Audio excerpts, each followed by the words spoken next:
दोस्तों नमस्कार। बेधड़क खबर देख रहे हैं आप। मैं हूं विमलेश शुक्ल। आज चर्चा वर्तमान राजनीति पर, कांग्रेस की हार पर और भाजपा के जलसे और जलवे पर। विविधताओं विविधताओं से भरा उत्सवधर्मी हमारा देश चुनाव को भी एक उत्सव के रूप में मनाता है।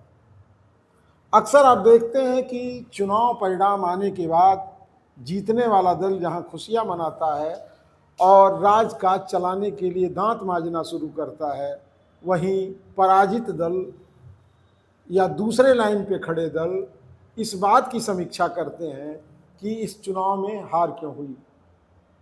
हरियाणा में हुए चुनाव के बाद सर्वेयर और तमाम तरह के आंकड़ों में कांग्रेस पार्टी सबसे बड़ी पार्टी के रूप में उभर रही थी। बड़े बड़े दिग्गज राजनीतिज्ञ और योजनाकार भी ये मान रहे थे कि आने वाले दिनों में हरियाणा में कांग्रेस सत्ता संभालेगी। लगातार हैट्रिक न लगाने का दावा करने वाले बहुत सारे लोग ये बता रहे थे कि इस बार हर हाल में भाजपा को हरियाणा में पराजय का मुख देखना पड़ेगा। हालांकि भारतीय जनता पार्टी भी इस चीज से बेहद डरी और सहमी थी, लेकिन पता नहीं क्या है कि किस तरह से अंतिम चरण में चुनाव के परिणाम बदल जाते हैं। ये देखना बहुत लाजमी होता है कि इस समय इधर बीते 15 सालों से 20 सालों से जो भी भविष्य बताने वाले राजनैतिक पंडित हैं, उनकी सारी भविष्यवाणियां फेल होती जा रही हैं। हरियाणा में भी कांग्रेस को इस बार मुंह की खानी पड़ी।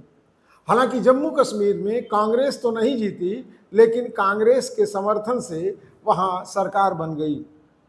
हरियाणा में चुनाव हारने के कारणों की समीक्षा के लिए दिल्ली में बैठक बुलाई गई, जिसमें राहुल गांधी भी शामिल थे।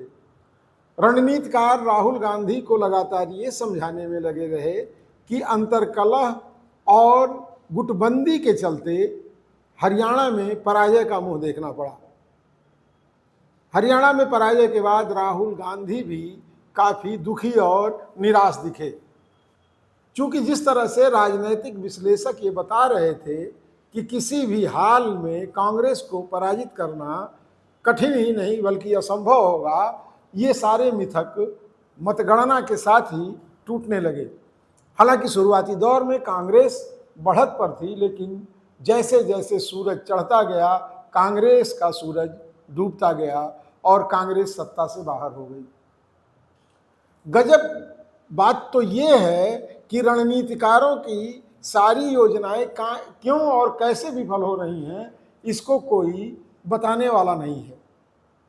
हालात यही रहे तो आने वाले दिनों में ये जो कार्यक्रम तमाम चैनलों पर और जगहों पर आते हैं, ये आम जनता के लिए नापसंद की चीज हो जाएंगे। ये बीते समय की बात हो जाएगी, क्योंकि चुनाव परिणाम और आकलन आंकड़ों से कभी भी मेल नहीं खा रहे हैं। इधर उत्तर प्रदेश में उपचुनाव भी होने हैं। विधानसभा की कुछ सीटें इसलिए खाली हो गई क्योंकि उन पर जिनका चयन विधानसभा के लिए हुआ था, वो लोकसभा में जब अपना भाग्य आजमा रहे थे तो वो लोकसभा पहुंच गए। उत्तर प्रदेश में उपचुनाव को लेकर के भी सारे राजनीतिक दल अपनी कमर कसने लगे हैं। भारतीय जनता पार्टी भी इस चुनाव को बड़ी मजबूती के साथ लड़ने की योजना बना रही है। हालांकि समाजवादी पार्टी का एक अति उत्साह भी है कि पिछले लोकसभा चुनाव में उम्मीद से बेहतर प्रदर्शन करने के बाद गठबंधन का जो परिणाम रहा, वो उत्तर प्रदेश में भारतीय जनता पार्टी को काफी हताश करने वाला रहा। हरियाणा के चुनाव की समीक्षा में बहुत सारी चीजें सामने आई, लेकिन एक अहम बात यह है कि जब हम कहते हैं कि आपसी तालमेल नहीं ठीक था या लोगों ने अपने हित को सर्वोपरि रखा, दल को सर्वोपरि नहीं रखा, तो एक सवाल लाजमी हो जाता है आपसे भी पूछना और अपने से भी पूछना कि आखिर ये स्थितियां और परिस्थितियां क्यों पैदा हो रही हैं।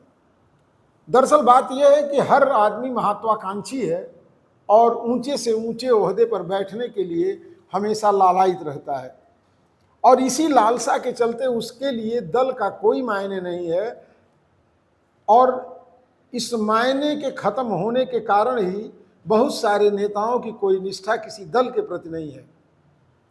अक्सर एक दल से दूसरे दल में उछल कूद करने वाले नेता इस पूरे राजनीति को और गर्त में डुबो रहे हैं। गोपाल सिंह नेपाली ने लिखा भी है कि तुम सा लहरों में बह लेता तो मैं भी सत्ता गह लेता, ईमान बेचता फिरता तो मैं भी महलों में रह लेता। तो सबसे बड़ी समस्या यह है कि ईमान बेचने वाले लोग आज राजनीति में हैं।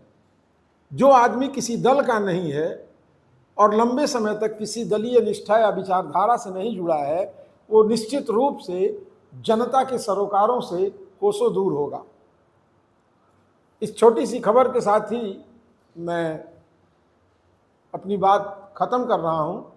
अगर हमारे इस चैनल को आप यूट्यूब पे देख रहे हैं तो सब्सक्राइब करें, फेसबुक पे देख रहे हैं तो फॉलो करें। अगर हमारी खबर अच्छी लग रही है तो कमेंट ज़रूर करें। आप बेधड़क खबर देख रहे हैं और मैं आपके साथ हूँ विमलेश शुक्ल।